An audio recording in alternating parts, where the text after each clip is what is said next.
بسم اللہ الرحمن الرحیم۔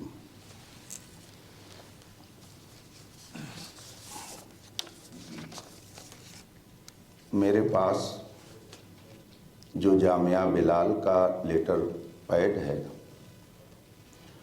اس میں ہے کہ شرائط مناظرہ اور وقت مناظرہ طرفین کے علماء ہی طے کریں گے۔ چونکہ میرا سابقہ ہے پہلی بار، اس لیے میں یہ جاننا چاہوں گا کہ شرائط مناظرہ میں یہ لکھا ہوا ہے علماء ہی طے کریں گے، تو آپ کا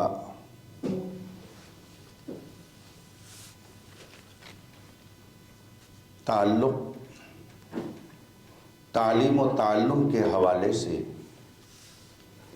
کہاں تک رہا ہے اور آپ کے پاس کس اہل سنت و جماعت کے دارالعلوم سے عالم ہونے کی سند ہے؟ چونکہ مناظرے میں یہ بات دیکھی جاتی ہے کہ علماء ہی گفتگو کریں اور وہی بات کر کے منزل تک کسی چیز کو پہنچائیں، تو میں یہ جاننے کی آپ سے چاہت رکھتا ہوں کہ آپ کے پاس کس مستند دارالعلوم کی سند فراغت ہے، تاکہ اصول مناظرہ کی روشنی میں اسی اعتبار سے گفتگو ہو۔ میں بھی اپنا وقت جناب کو دے رہا ہوں۔ اجازت ہے؟ سب سے پہلی بات یہ ہے کہ یہ کوئی مناظرہ آج نیا نہیں ہو رہا ہے۔ حضرت ابراہیم علی نبینا علیہ الصلاۃ والتسلیم نے نمرود سے مناظرہ کیا، وہ قرآن میں موجود ہے۔ موسیٰ علیہ الصلاۃ والسلام نے فرعون سے مناظرہ کیا، وہ قرآن میں موجود ہے۔ آقا علیہ الصلاۃ والسلام نے نصرانیوں سے مباہلہ کیا، وہ قرآن میں موجود ہے۔ اب میں جناب سے عرض گزار ہوں کہ صرف مجھے اتنا بتا دیں کہ مناظرہ کرنے کے لیے سند کا ہونا ضروری ہے، اور اگر ضروری ہے تو قرآن اور اس حدیث کی روشنی میں ارشاد فرمائیں جو قرآن کے مطابق ہو کہ یہ جو آپ نے سند کی بدعت کو اصول بنایا ہے تو یہ کیوں بنایا ہے؟ قرآن اور حدیث سے ثابت کریں کہ سند ہونا ضروری ہے، اور پھر عمل رسول سے بھی ثابت کرنا پڑے گا۔ جناب سے میری گزارش ہے کہ جواب دیں، قرآن اور وہ حدیث جو قرآن سے ملتی ہو۔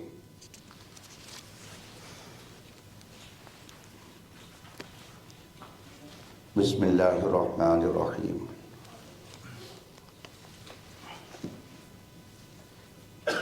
اس بات کو اتنا طول نہیں دینا چاہیے تھا کہ حضور صلی اللہ علیہ وسلم نے مناظرہ کیا اور حضرت ابراہیم علیہ الصلاۃ والتسلیم نے مناظرہ کیا، اس لیے کہ بات یہ طے ہو چکی ہے کہ اصول مناظرہ کی روشنی میں مناظرہ ہوگا، اور آپ بھی یہ کہہ چکے ہیں ہم اہل سنت و جماعت سے ہیں، تو مناظرے کی جو کتابیں اس وقت ہمارے ہند و پاک میں رائج ہیں، ان کتابوں میں اس بات کی صراحت موجود ہے کہ جب مناظرہ ہوگا تو اس کا مطلب یہ ہے کہ دونوں فریق کے لوگوں کا ہم پلہ ہونا ضروری ہے۔ اگر ہم پلہ نہیں ہوں گے تو وہ مناظرہ بجائے مناظرہ کے یا تو مکابرہ ہو جائے گا یا مجادلہ ہو جائے گا۔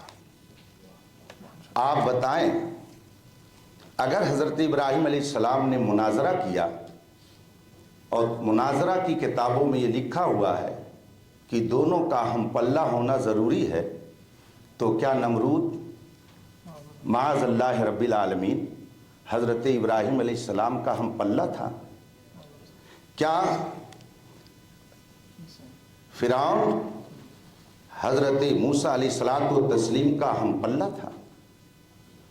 کیا جو لوگ نجران سے رسول پاک کی بارگاہ میں آئے تھے وہ سب رسول پاک کے ہم پلہ تھے، برابر تھے؟ اگر کوئی مسلمان یہ سوچ لے تو پھر اسے اپنے ایمان کی بھی خیر منانی چاہیے۔ اس لیے آپ نے پتہ نہیں کہاں سے یہ جان لیا کہ انہوں نے مناظرہ کیا۔ آپ سے میں گزارش کروں گا کہ آپ حضرت ابراہیم علیہ الصلوۃ والتسلیم کے بارے میں فرما رہے ہیں کہ انہوں نے نمرود سے مناظرہ کیا۔ ناظرہ یناظرو، مناظرہ باب مفعلت سے ہے۔ کیا قرآن کریم میں حضرت ابراہیم علیہ السلام کے واقعے میں ناظرہ کا ذکر ہے؟ یا حضرت سیدنا موسیٰ علیہ الصلوۃ والتسلیم نے جو فرعون کے سامنے جا کر کے گفتگو کی اس میں مناظرہ یا ناظرہ یا یناظرو کا کلمہ ہے؟ یا رسول پاک صلی اللہ علیہ وسلم نے جو یہودیوں سے عیسائیوں سے گفتگو فرمائی اس میں مناظرہ ہے؟ آپ نے گویا قرآن کریم پر تہمت لگا دی، اتہام آپ نے رکھ دیا، اس لیے کہ جو لفظ قرآن میں نہیں ہے آپ نے اپنی طرف سے اسے شامل کر دیا۔ یہ بہت عجیب بات ہے۔ مناظرہ کی یہ کتاب ہے۔ آپ کا کیا نام محترم؟ شفیق۔ آئیے میرے پاس آ جائیے، آ جائیے، آپ بھی آ جائیے۔ اور دونوں حضرات یہ ان کے پاس لے جائیں اور ان سے میری یہ گزارش ہے کہ وہ اس مناظرے کی تعریف کو ان سے معلوم کر کے یہ بتائیں، وہ ہم سب کو سمجھائیں کہ اس کا معنی کیا ہوتا ہے۔ یہاں سے کہیے کہ وہ سمجھائیں اس کو۔ یہ مناظرے کی کتاب ہے۔ میں اپنی گفتگو کو ختم کرتا ہوں۔ آپ اس کو لے جائیے، میں جواب دوں گا۔ نہیں، مجھے کتاب نہیں چاہیے، آپ لے جائیے، وہاں رکھ دیجیے۔ ایسا نہیں ہوتا ہے مناظرہ، یا اصول مناظرہ ایسا نہیں طے ہوتے ہیں۔ ہم بتائیں گے کیسے تو ہوتے ہیں۔ آپ بتائیں۔ جی بتائیں گے، بالکل بتائیں گے، اسی لیے تو آئے ہیں۔ چونکہ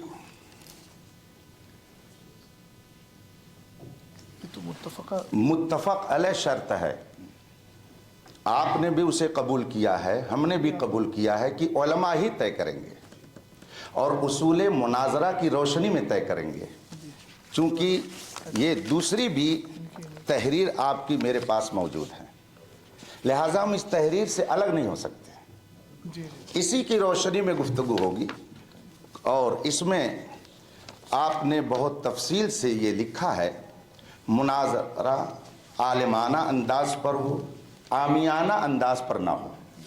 تو عالمانہ کا مطلب کیا ہے؟ جو اصول ہیں کتابوں میں، جو اصول متعین ہیں ان کی روشنی میں ہوگا۔ آپ نے خود اس کو لکھا ہے۔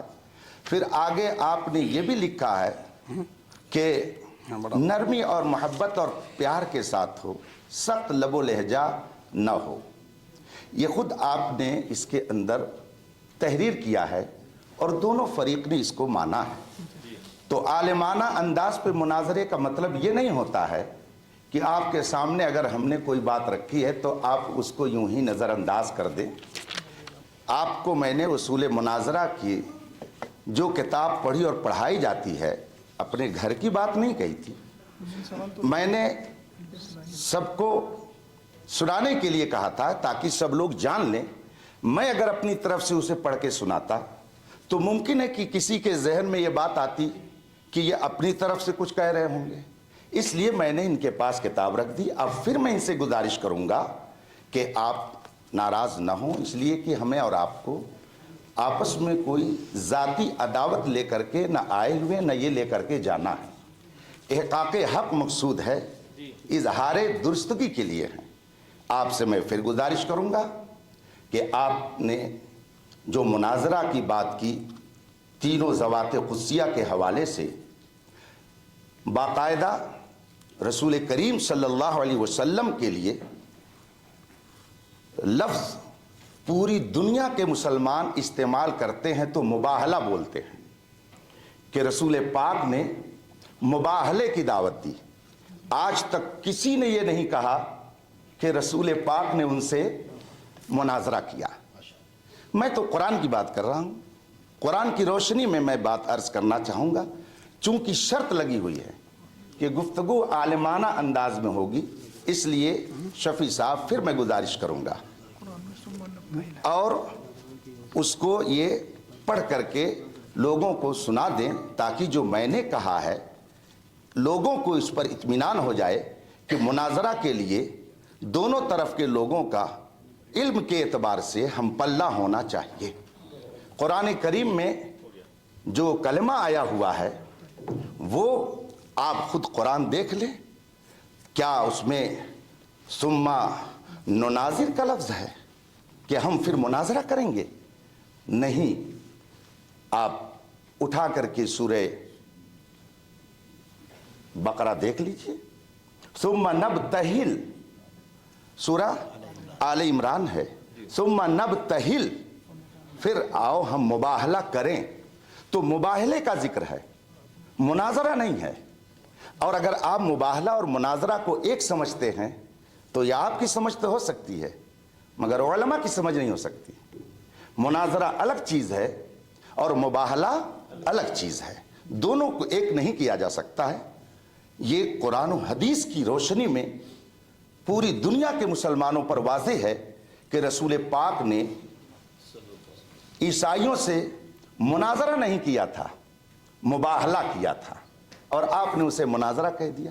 پھر میں شفیع صاحب آپ سے کہوں گا کہ یہ کتاب ان کے سامنے رکھ دیں، یہ پڑھ کر کے سب کو اس کا مطلب بتا دیں کہ آخر جو میں نے بات کہی ہے اپنی طرف سے کہی ہے یا کہ اصول کی روشنی میں نے عرض کیا ہے۔ میں اپنی طرف سے کچھ کہنے کے لیے نہیں آیا، نہ آپ میرے مخالف ہیں، نہ آپ میرے دشمن ہیں، نہ آپ میرے بھائی ہیں۔ دنیاوی اعتبار سے آپ سب لوگ یہاں کے رہنے والے ہیں، مجھے بلایا گیا ہے، بشرط ایمان ہم سب ایک ہیں۔ اسی نقطہ ایمان پر ہم گفتگو کرنے کے لیے آئے ہوئے ہیں۔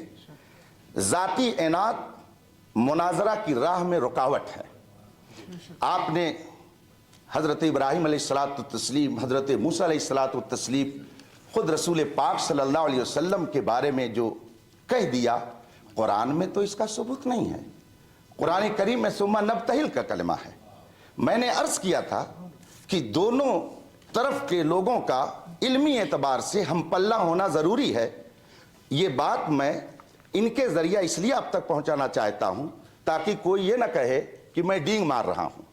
میں مستند بات آپ کے سامنے پیش کرنا چاہتا ہوں، اس لیے لے جائیے، وہ پڑھ کر کے سب کو بتائیں۔ آپ بول سکتے ہیں جب ٹائم ہو جائے۔ بھیا کتاب تب آتی ہے جب دونوں کی رضامندی ہوتی ہے۔ حضرت آپ کو معلوم نہیں، ہماری رضامندی نہیں ہے تو ایسے کیسے لے لیں گے؟ آپ کو اتنا عقل شعور ہونا چاہیے، جب تک دونوں کی رضامندی نہیں ہوگی آپ کتاب نہ دے سکتے ہیں نہ لے سکتے ہیں۔ ہاں آپ بالکل دے دیجئے۔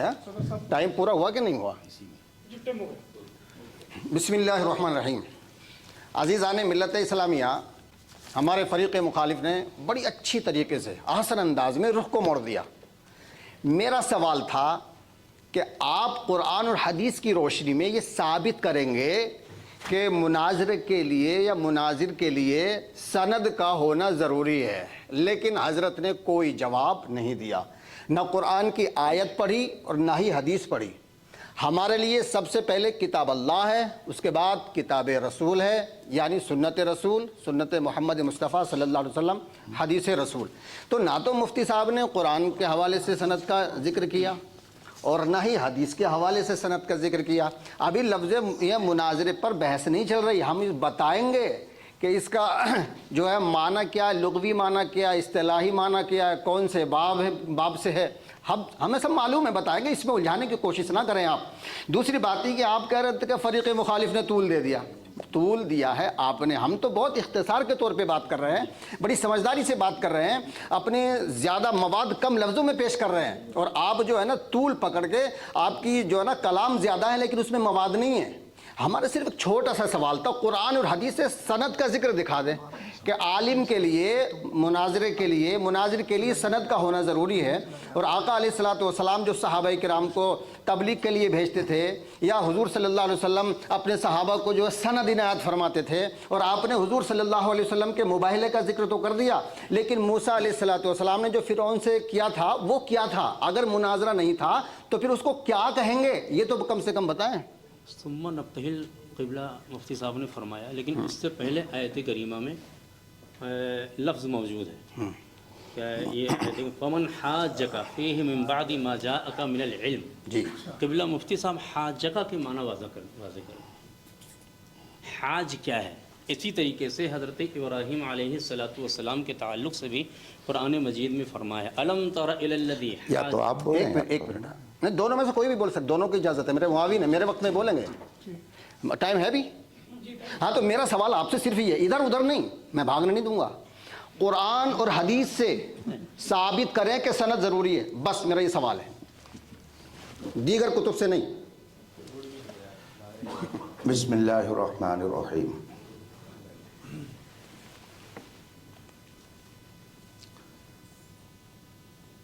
جب آپ نے اپنے آپ کو اہل سنت و جماعت سے کہہ دیا